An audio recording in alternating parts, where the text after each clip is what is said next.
Olá, queridos alunos! Eu sou a professora Juliana Ferreira e estou aqui para mais uma videoaula de português. Para essa videoaula de hoje, nós utilizaremos a apostila na página 21, 22 e 23. Nós vamos falar novamente sobre o discurso direto e indireto. Bom, só para relembrar, o discurso direto é quando eu tenho a fala exata do personagem. Por exemplo, o aluno afirmou, aí vem o travessão e o que o aluno afirmou. Preciso estudar muito para a prova. Isso é o discurso direto. Como ficaria essa mesma frase no discurso indireto?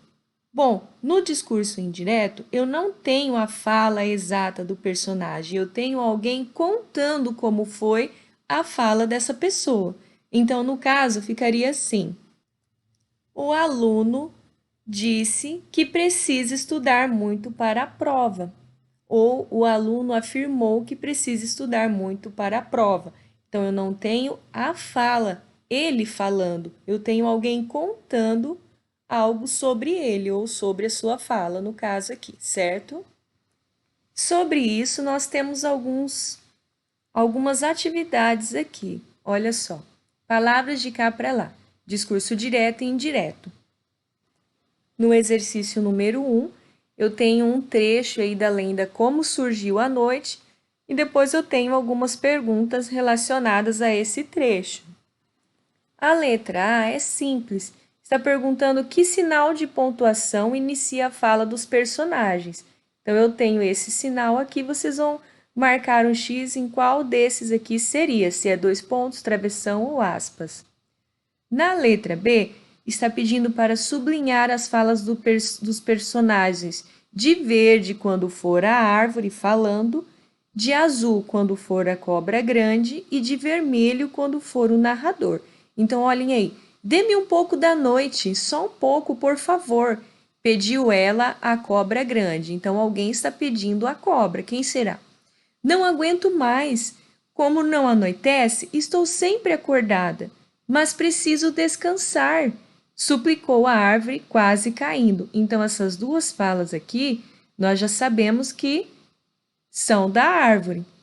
Não posso fazer nada, respondeu a cobra grande. Então, essa fala aqui é da cobra grande. Então, vocês vão sublinhar de azul. Aqui eu vou sublinhar de verde, porque é da árvore. E qual é a fala do narrador? Olha aqui, ó. Pediu ela a cobra grande. Essa é a fala do narrador. E tem mais outras aqui que eu não vou mostrar. Vocês vão encontrar sozinhos, ok? Na atividade C, vocês vão relacionar os verbos que estão aqui, pedir, suplicar e responder, com as falas dos personagens e os seus significados. Então, aqui eu tenho letra A, pediu. Então, vou pôr a letra A em qual for a alternativa que corresponde certo aqui ao seu significado. Então, pediu, dizer algo em resposta, pedir com humildade, implorar, ou o mesmo que solicitar. Então, vocês vão colocar a letra A aqui no que vocês acham que corresponde ao pediu. Suplicou e respondeu, certo? Já no exercício número 2, bom, essa atividade ela está relacionada às outras que nós fizemos anteriormente. Por exemplo, olha, nós temos aqui os verbos que eles são usados para mostrar o sentido da fala dos personagens ou o modo como eles se expressam. Então, por exemplo, aqui eu tenho pediu, suplicou e respondeu. Aqui nessa parte de cima, nós podemos ver isso aqui, olha. Olhem, eu tenho a fala de um personagem e depois aqui, ó, pediu ela a cobra. Depois eu tenho novamente a fala de um personagem e suplicou a árvore. Depois eu tenho a fala de outro personagem, respondeu a cobra. Então, os verbos aqui estão sendo utilizados para explicar quem falou, por exemplo, aqui, pediu, suplicou e respondeu. Então, é isso que nós vamos utilizar para realizar esse exercício número 2. Por exemplo, aqui, ó. Conversar? Ora, ora.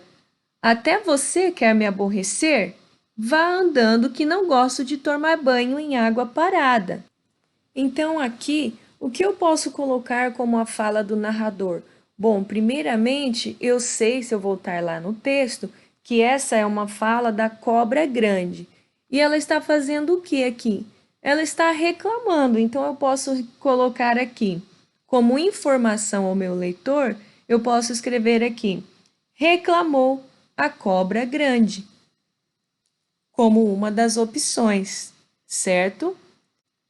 Bom, continuando, nós temos aqui: enquanto não conversarmos, eu não ando. Então, nós vamos utilizar um verbo e depois colocar qual é o personagem, igual nós fizemos aqui, ó. Nós colocamos reclamou, que é o verbo reclamar, a cobra grande. E aqui, qual é a ação desse personagem? O que ele está fazendo? Ele está sorrindo?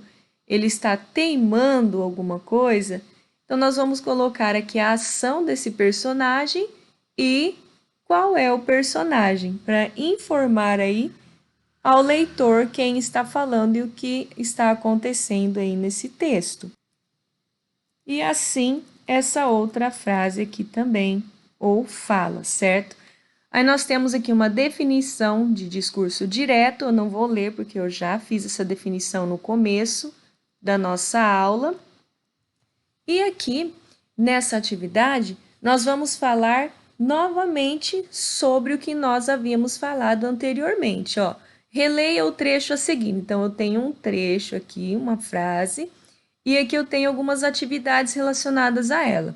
Letra A. Sublinhe as falas conforme a legenda. Então, eu vou sublinhar de verde a fala dos personagens, que normalmente vem marcadas aí pelo travessão, certo?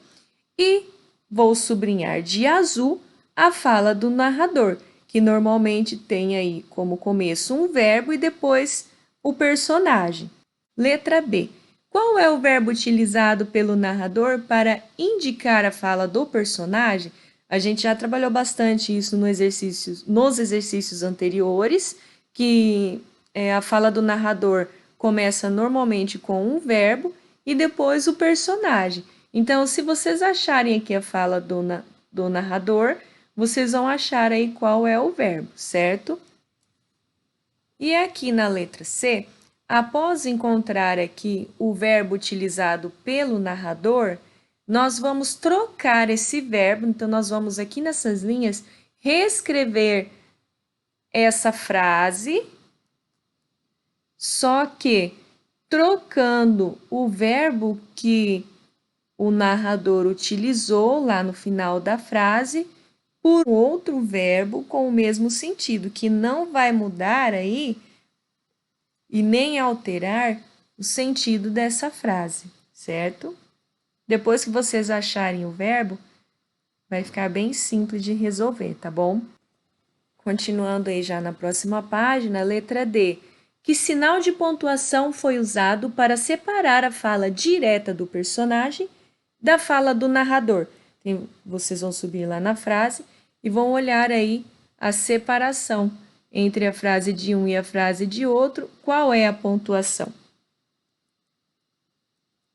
Qual o sinal de pontuação? Bom, aqui na letra E, que outro sinal de pontuação poderia ser usado nesse trecho sem alterar o sentido?